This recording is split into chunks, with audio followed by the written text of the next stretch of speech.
Hi, this is a Power Wheels Dune Racer.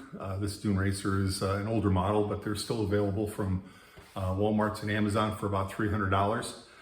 This one had already been converted over to a aftermarket 15 amp hour battery. And today, well, for the kids, my test driver is going to be here in a couple of days, so I need to get this upgraded with a couple of drill batteries. I got a couple of the parts that I wanted for that. I did not get the motor controller yet. I'll probably put that in later. And we'll see what kind of power this thing will have and what kind of speed it'll have this weekend. So what I'm going to do is pull out the other battery, and then I'm going to go ahead and wire in two BLACK+DECKER batteries. We'll move around to the back, and I'll show you what we're going to be doing and what parts I've got so far to make this install work. So around the back of the Dune Racer, and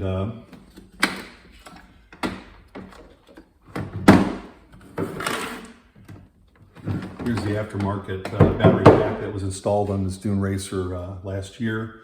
This was actually kind of a small one. This is a 12 amp hour battery replacing the Power Wheels battery, which is either a 9.5 or the newer ones are 12 amp hour batteries. The replacement batteries I'm going to put in, you can get bigger ones, but these here are 4 amp hour batteries from BLACK+DECKER, 20 volt. I use got several drills and other BLACK+DECKER accessories that use the 20 volt battery. So I've got a few of these laying around. These are the two bigger ones that I have. The only thing I've purchased so far for this conversion is I got a couple of these battery adapters with 2 wires. Of course, I'll have the link down below on where to buy these. I bought 5 of these, or they're actually a little hard to find for BLACK+DECKER. If you have another type of battery you want to use, that's fine. Just a couple of warnings though before I proceed with this is when you're going to do this, the Dune Racer I think is a good candidate for doing this conversion because it doesn't have any of the parental controls. It doesn't have any little computers or electronics on it. There's no LED lights. There's no brake lights or anything fancy. There's just a lot of decals.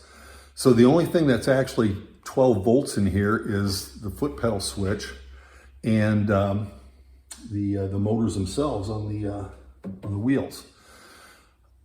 And a lot of people are doing this conversions. They're converting to 18 volts, 20 volts, and 24 volts. And there's not a lot of talk about the compatibility of those higher voltages with the original motors. So it must be okay, and if people have done this, I'm going to find out myself and see how well the motors hold out. But one point is that if you have one, I have another one that has a parental control device on it, and that's got a lot of electronics in it.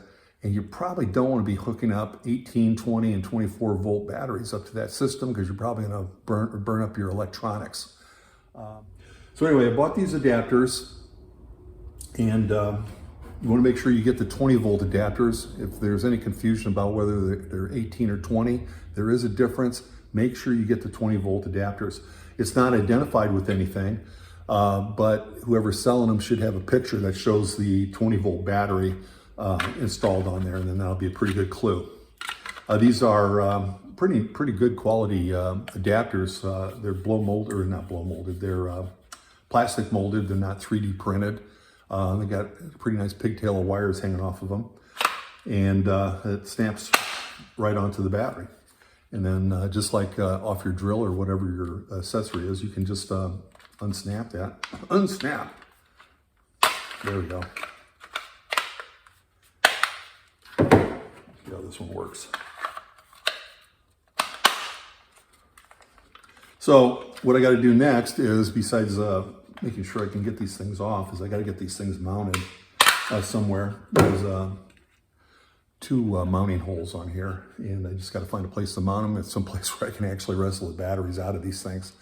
So I'm going to take a look at that. And from this here, this has got the original Power Wheels battery plug, and I'm probably going to go ahead and cut that off and then wire directly into here. I can use this fuse holder, or I've got some other fuse holders, the same thing that use a automotive type of fuse.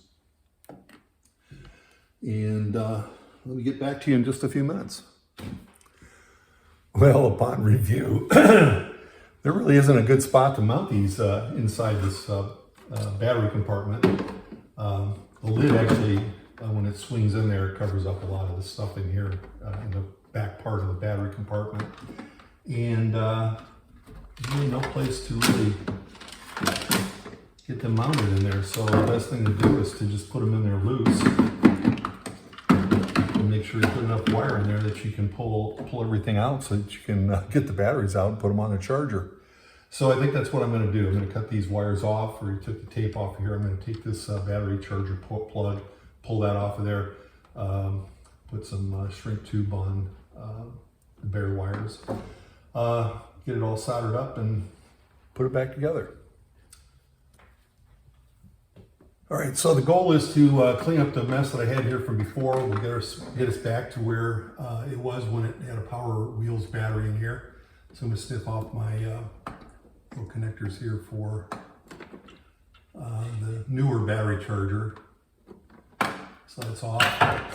Tied a little knot in here to keep it from getting pulled out through this little hole. So let's get that off of there. Okay, so that's gone. Then I'm going to snip this. I want to have a little bit of length here to work with, and maybe this will come in useful on the other battery if I come up with some use for it on a different application. So let's strip.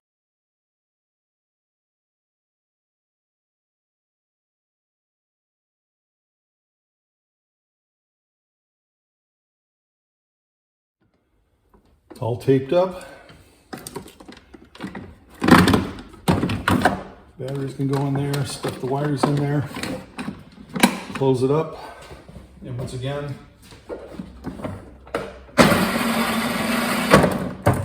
all set to go. So once my little test driver gets here in a day or two, then we'll give it a field test and see what she thinks about the speed. One thing I did not do was I charged these batteries up, but I did not. They're sticky. I did not check to see what the actual voltage is.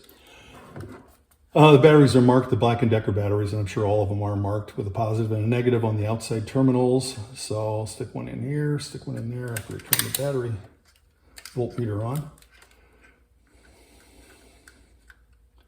Yeah, let's go over 20 volts.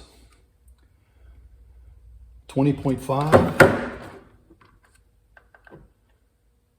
and 20.5, 20.6. So I was just curious what the actual voltage was of these batteries. And I don't know how old these batteries are. I've had them for quite a while.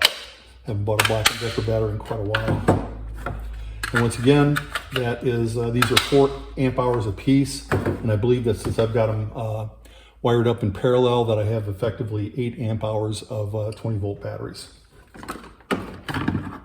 And if this works out, I think there's enough room in here to put a little bit bigger battery.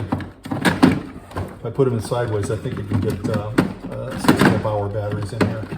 That'll give me 12 amp hours at 20 volts. All right, thanks for watching. We'll go ahead and come back in a little while when I get my test driver here and see how it runs. Well, we completed the test run on the Dune Racer with the 20 volt batteries. I put in the 2 4 amp hour batteries, and that thing scoots like crazy. No problem. She ran it until the batteries were dead, and when the batteries go dead, they are dead. So the next thing to do is to get buy some 6 amp hour batteries, and you can use the 2 amp hour batteries as a backup. So once they go dead, you just unplug them, put them on your charger, and put in a couple 2 amp hours batteries, and you can run them around for a little while anyway. I really can't tell you how long they lasted. The 4 amp hour batteries, so there's 2 of them, that's 8 amp hour at 20 volts. Man, I'm gonna guess you probably got, it had to be at least an hour. It's so hard to tell because they run them in little spurts, you know, run them around for 50-20 minutes, take a break, do something else, then hop back on them.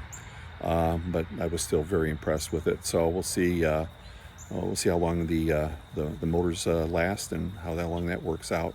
But pretty impressed. I did run it up against my Ryobi mower, which is supposedly going to do 7 miles per hour.